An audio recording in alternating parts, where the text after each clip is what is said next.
اللہ اور اس کے رسول کی جو تعلیمات تھی اس پر ہم عمل نہیں کر کے ہم اپنے لیے ہی پریشانیاں پیدا کر رہے ہیں اور ہم خود پریشان ہو رہے ہیں، جبکہ یعنی اللہ اور اس کے رسول نے ہم کو اتنی بندھنوں میں رکھا ہی نہیں ہے۔ ہمیشہ عورتوں کے نقاب کے اوپر انگلیاں اٹھی ہے، فرانس میں دیکھیں گے وہاں پر نقاب پر پابندی بھی ہے۔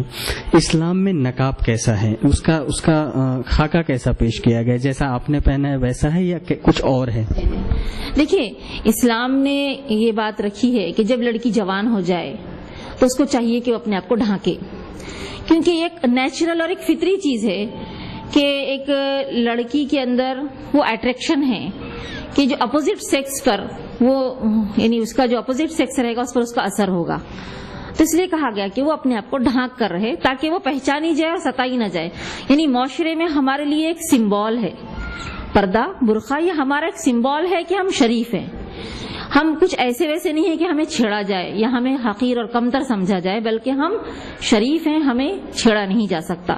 تو ایک سمبول کے طور پر ہے اور ہم اس کو ڈھانک کر اپنے آپ کو بہت زیادہ محفوظ سمجھتے ہیں۔ تو اس سے کیا ہوگا، معاشرے میں جو خرابیاں ہیں وہ خرابیاں بھی ایک حد تک اس سے بچا جا سکتا ہے۔ جیسے آپ دیکھیے آج ہماری جو یعنی دوسری بہنیں ہیں دوسرے مذہب سے تعلق رکھنے والی، تو وہ بھی کیا کرتی ہیں، اسکارف اس طرح سے پوری طرح فلی اسکارف سے اپنے آپ کو کور کر کے ڈرائیو کرتی ہیں گاڑی وغیرہ۔ جب ہم نے ان سے پوچھا کہ بھئی آپ یہ سب یہ کیوں ڈھانک رہی ہیں، تو انہوں نے کہا کہ بھئی آج یہ جو سورج کی جو الٹرا وائلٹ شعاعیں ہیں، ریز ہیں، وہ ہماری اسکن کو خراب کر رہی ہیں، اور یا جو پالوشن بڑھ گیا ہے اس سے نہیں ہمارے ہیلتھ کو نقصان ہے، اس لیے ہم اپنے آپ کو کور کر رہے ہیں۔ پاکیزہ سماج بنانے کے لیے پردہ بہت اچھی چیز ہے، تو یہاں ہم اس کو اپنے لیے مشکل کی چیز نہ سمجھیں، بلکہ یہ تو ایک بہت اچھی چیز ہے جس سے ہم اپنے آپ کو کور کر کے ہم اپنے اس سماج میں نکلتے ہیں۔ مسلم لڑکیاں نقاب پہنتی ہیں، ان کی فرینڈس ہیں جو ہندوز ہیں، لیکن وہ بھی سماج کی جو سماج میں جو چل رہا ہے، لوگ چھیڑ چھاڑ کرتے ہیں، بہت ساری تانا کشی ہوتی ہے۔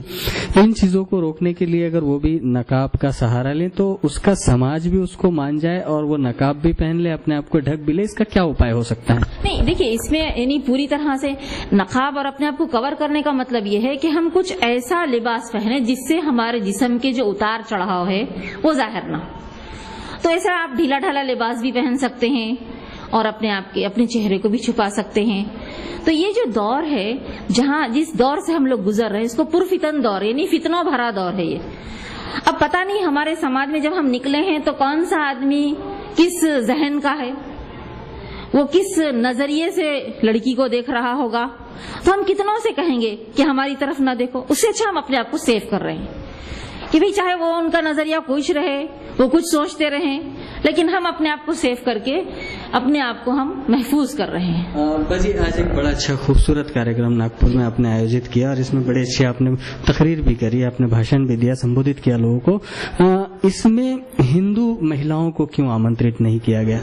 دیکھیے جماعت اسلامی کا پروگرام کچھ ایسے ہنگامی طور پر نہیں ہوا کرتے، یہ ایک منصوبہ بند طریقے سے پری پلان طریقے سے ہوتے ہیں۔ اس کا ایک پالیسی پروگرام ہے جس میں کئی پوائنٹس ہیں۔ فرسٹ پوائنٹ پہ دعوت، یعنی جو ہمارے دیگر مذاہب سے تعلق رکھنے والے لوگ ہیں ان کے سامنے ہم اسلام کی بات پیش کریں، کمپیریٹیو اسٹڈی کے لیے ہم انہیں بتائیں، ان کو بھی جو ہے سو ہم اس اسلام کی جو اچھائیاں ہیں ہم ان کے بھی سامنے رکھنے کی کوشش کریں۔ اور ایک طرف ہوتا ہے اسلامی معاشرہ، یعنی مسلمانوں کو ان کا بھولا ہوا سبق یاد دلانا۔ اسلام میں دعا، تعویذ، پلیتے یا اندھ شردھا جو ہوتی ہے کہ بخار کا تعویذ کا تھا، اس کی کیا اہمیت ہے؟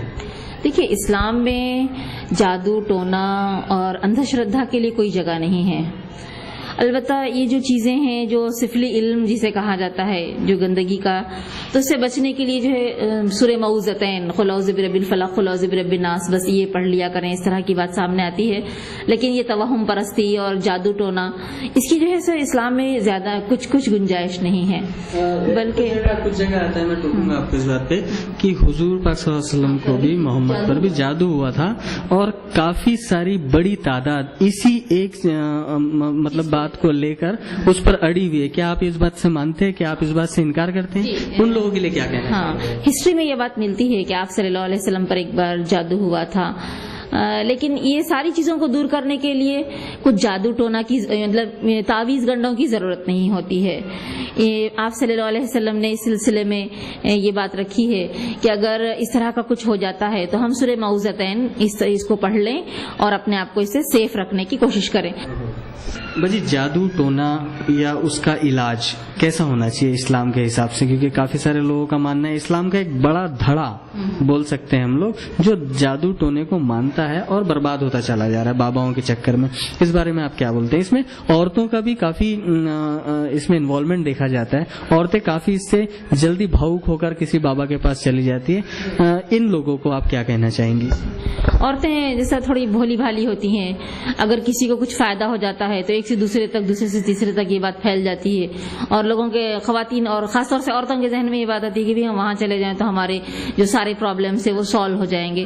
تو یہ چیز صحیح نہیں ہے. عورتیں اس چکر میں جلدی پھنس جاتی ہیں. عورتوں کو اس سلسلے میں وہاں باباؤں کے پاس جانا، تو باباؤں ہیں یا پھر جو بھی جادو ٹونا کرتے ہیں ان کے پاس جانا نہیں چاہیے، کیونکہ وہ ان کا غلط استعمال وہاں پر کر سکتے ہیں.